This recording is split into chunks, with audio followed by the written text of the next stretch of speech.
बिहार ही नहीं, इस देश के अंदर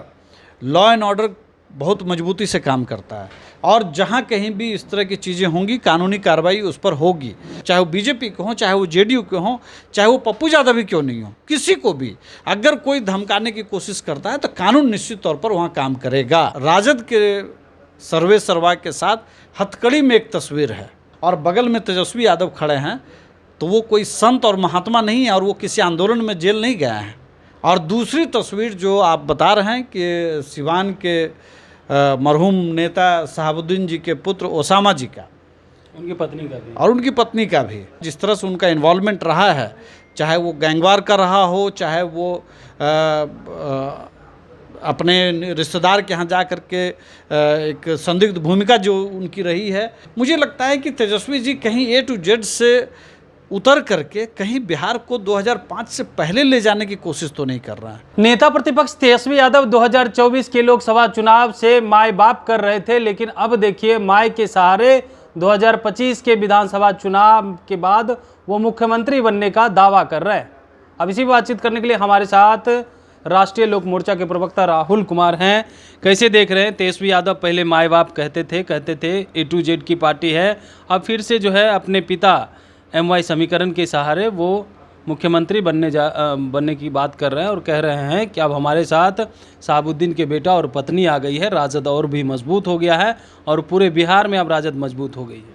देखिए, राष्ट्रीय जनता दल को लेकर के हमें कभी भ्रम नहीं था। उस पार्टी की जो सबसे बड़ी ताकत जो वो पार्टी समझती है वो ये समझती है कि लालू जी से शुरू होकर के पार्टी रोहिणी यादव जी पर ख़त्म हो जाए। मतलब लालू जी, राबड़ी जी, उसके बाद मीसा, तेजस्वी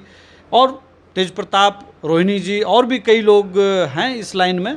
लेकिन दुर्भाग्य है कि जो पार्टी कभी A to Z की बात कहती थी, जो पार्टी कभी माय बाप समीकरण की बात कहती थी, जो पार्टी कभी लोकसभा चुनाव में पिछड़ों के व्यापक गोलबंदी की बात करती थी, अगर दो तस्वीर में पिछले 2-3 दिन की मैं बात करूं, एक कोडरमा से एक तस्वीर आई है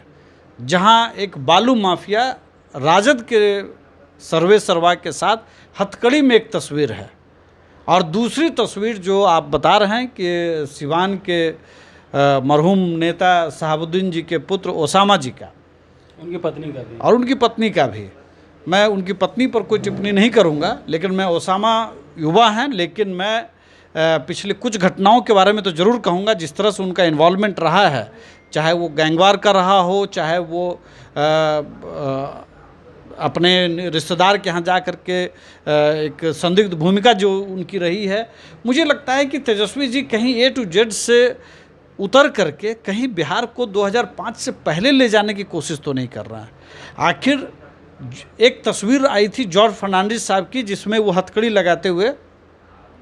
वो रेल आंदोलन की वो एक ऐतिहासिक तस्वीर है, बड़े संघर्ष की तस्वीर है। और एक दूसरी तस्वीर आई है सुभाष यादव की, जो हथकड़ी पहने हुए मंच पर हैं और बगल में तेजस्वी यादव खड़े हैं, तो वो कोई संत और महात्मा नहीं है और वो किसी आंदोलन में जेल नहीं गया है। वो बालू माफिया हैं, वो दूसरे तरह के माफिया हैं और वहाँ से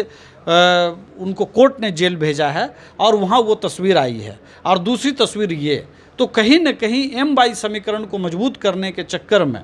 कहीं ये दुर्भाग्यपूर्ण घटना तो नहीं होने जा रही है बिहार के साथ, लेकिन NDA मजबूती से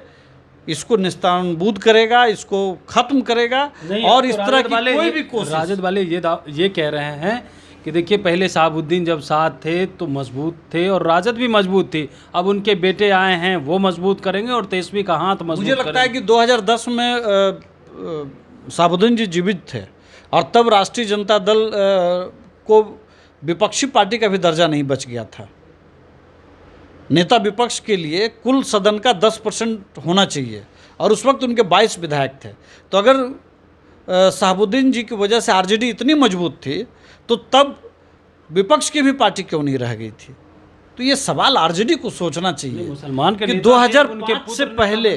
2005 के पहले का बिहार अब ये बिहार नहीं चाहता है। बिहार का युवा, बिहार की महिलाएं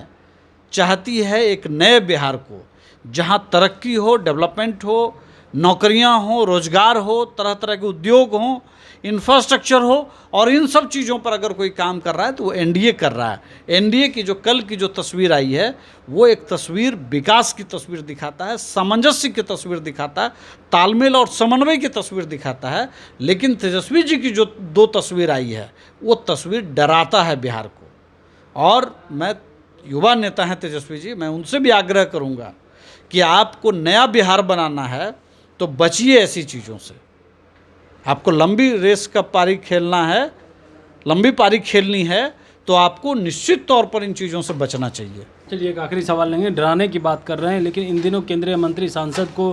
कॉल, धमकी भरे कॉल आ रहे हैं, इसको कैसे देख रहे हैं आप? देखिए, बिहार ही नहीं, इस देश के अंदर लॉ एंड ऑर्डर बहुत मजबूती से काम करता है, और जहाँ कहीं भी इस तरह की चीज़ें होंगी कानूनी कार्रवाई उस पर होगी। और एक बात मैं हमेशा कहूँगा कि बिहार के अंदर सामाजिक सौहार्द को लेकर के, धार्मिक सौहार्द को लेकर के नीतीश कुमार जी का नो टॉलरेंस नीति है। वो बहुत मजबूती से, कल के भी उन्होंने अपने भाषण में जो उन्होंने वक्तव्य दिया एनडीए की बैठक में, उन्होंने कहा बहुत स्पष्ट तौर पर कि आप लोग जो कोई भी इस तरह की गतिविधि में शामिल हैं वो बचिए इन चीज़ों से। और बिहार को अमन पसंद है, तरक्की पसंद है, और इसके लिए सामाजिक और धार्मिक सौहार्द का होना बेहद ज़रूरी है। तो बेहद ज़रूरी है, तो जाहिर सी बात है कि नीतीश कुमार जी जिन बातों को कह रहे हैं वो आप भी समझ रहे हैं। तो ऐसी स्थिति में अगर कोई व्यक्ति किसी केंद्रीय मंत्री को या किसी नेता को या किसी पार्टी के नेता,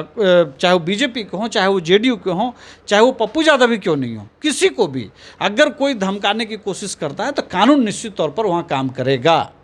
चलिए, किसी को धमकाने की अगर काम करता है तो कानून निश्चित तौर पे काम करेगा, क्योंकि जिस तरीक़ा से बीते दिन जो घटना घटी है और आज केंद्रीय मंत्री को भी कॉल आता है और धमकी भरे जान से मारने की। इससे पहले पप्पू यादव को भी आपने देखा कैसे कॉल आया था और पप्पू यादव गिड़गिड़ाते हुए नजर आ रहे थे। इन तमाम सवालों को लेकर के राष्ट्रीय लोक मोर्चा के प्रवक्ता राहुल कुमार ने कह दिया है कि कानून जो है कार्रवाई करेगी। कमलेश कुमार, लाइव बिहार, पटना।